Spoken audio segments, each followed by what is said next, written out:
नेता प्रतिपक्ष माता प्रसाद पांडे और सपा नेता आशीष पांडे उर्फ दीपू पांडे ने रक्तदान शिविर का उद्घाटन करने के बाद मीडिया से कई अहम मुद्दों पर बातचीत की। पश्चिम बंगाल चुनाव पर उन्होंने कहा कि नतीजों से पहले सिर्फ संभावनाएं ही जताई जा सकती हैं, लेकिन उन्हें उम्मीद है कि ममता बनर्जी की सरकार बंगाल में बनेगी। आईपीएस अजय पाल शर्मा पर निशाना साधते हुए उन्हें एनकाउंटर स्पेशलिस्ट और भाजपा का करीबी माता प्रसाद ने बताया। साथ ही चेतावनी भरे लहजे में कहा कि समय आने पर सब देख लिया जाएगा। माता प्रसाद ने त्वरित विकास योजना में भेदभाव का आरोप लगाते हुए कहा कि भाजपा विधायकों को 5 करोड़ रुपए मिलते हैं, जबकि विपक्ष के विधायकों को सिर्फ 1 करोड़ रुपए दिए जाते हैं। नेता प्रतिपक्ष होने के नाते उन्हें 2 करोड़ 95 लाख रुपए मिलते हैं और इस मुद्दे पर वो कई बार मुख्यमंत्री को पत्र भी लिख चुके हैं। महिला आरक्षण बिल को लेकर कहा कि सरकार जल्दबाजी में फैसले ले रही है और महिलाओं के हितों को लेकर वो गंभीर नहीं है। 2027 के विधानसभा चुनाव को लेकर माता प्रसाद ने दावा किया कि राज्य में सपा की सरकार बनेगी और अखिलेश यादव ही मुख्यमंत्री बनेंगे। देखिए, आशीष पांडे दीपू का जन्मदिन है। वो हर जन्मदिन पर लोगों से प्रेरित करके कमजोर वर्गों को जिनको खून मात्रा में नहीं उपलब्ध रहता है, ये खून दिलाने का काम करते हैं। ये जब जब इस प्रकार का आयोजन करते हैं, मुझे बुलाते हैं, कभी कटहरी में किया, कभी यहाँ किया, इसीलिए इनके जन्मदिन की बधाई दी जाए। अभी बंगाल का चुनाव का जब रिजल्ट आ जाएगा तब मैं कुछ बताएंगे। ऐसा जो अंधकार में है, जो आएगा वो पता चलेगा। तो दूसरी बात अगर बात की जाए तो जो चुनाव में लगाए गए, देखिए, अजय पाल शर्मा रोज धमकाते हैं दूसरों को, हमारे सूबे में इनकाउंटर स्पेशलिस्ट माने जाते हैं।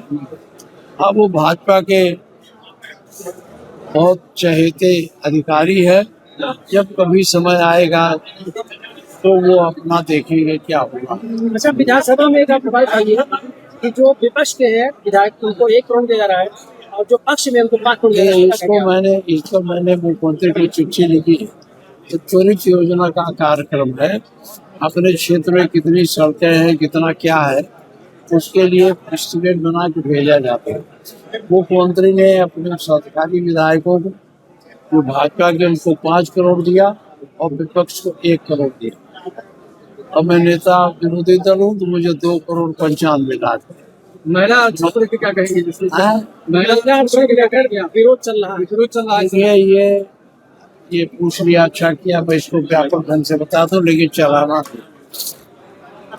देखिए, 2023 में भारतीय जनता पार्टी ने पार्लियामेंट से सर्वसम्मत से महिलाओं का 33% आरक्षण की बात की और वो आज तक उसमें ये हुआ कानून बन गया, लेकिन ये हुआ कि ये लागू तब होगा जब सरकार गजट से शुरू करेगी।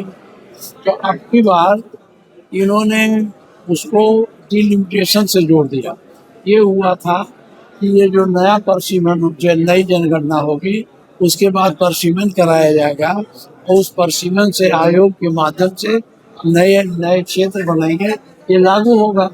अब ये परेशान हो गए, अब ये चाहते थे कि नया परसीमन करने के लिए नया एक्ट बना दिया जाए, तो इस संविधान संशोधन कर दिया जाए। विपक्ष इससे सहमत नहीं हुआ। उसने कहा जब आप जनगणना शुरू करा दिए हैं तो जातीय जनगणना भी हो जाए और जनगणना भी हो जाए, तो लिस्ट आ जाए, तो इसके बाद परसीमन करा दें। ये जल्दी जल्दी चाहते थे, इनके पास संख्या बल था नहीं, इनका प्रस्ताव गिर गया।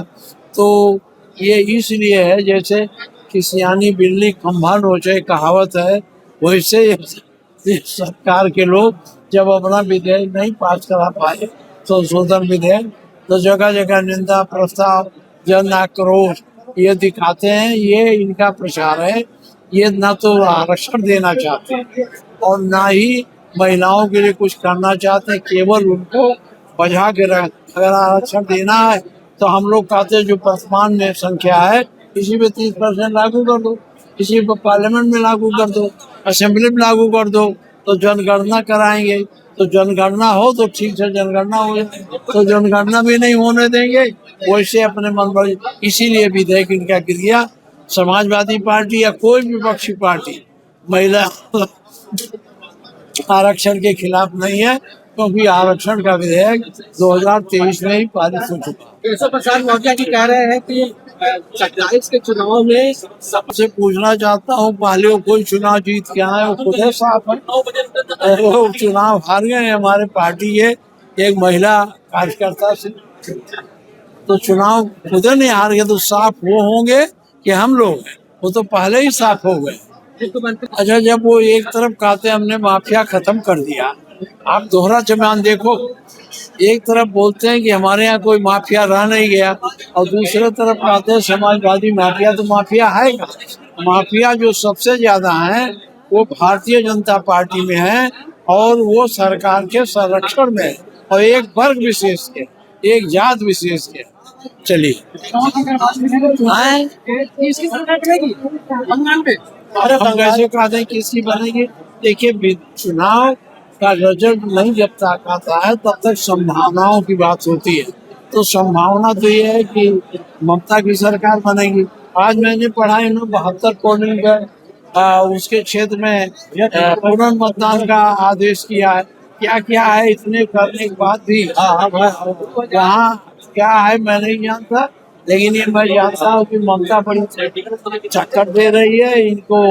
हमको लगता है कि ममता की सरकार बने। 27 के चुनाव को लेकर क्या कहेंगे? 27 के चुनाव में समाजवादी पार्टी भारी बहुमत से जीत के आएगी, माननीय अखिलेश जी मुख्यमंत्री बनेंगे। पंचायत चुनाव क्यों नहीं कराया जा रहा है? ये तो बात, पंचायत चुनाव नहीं कराया जा रहा, उनसे पूछिए।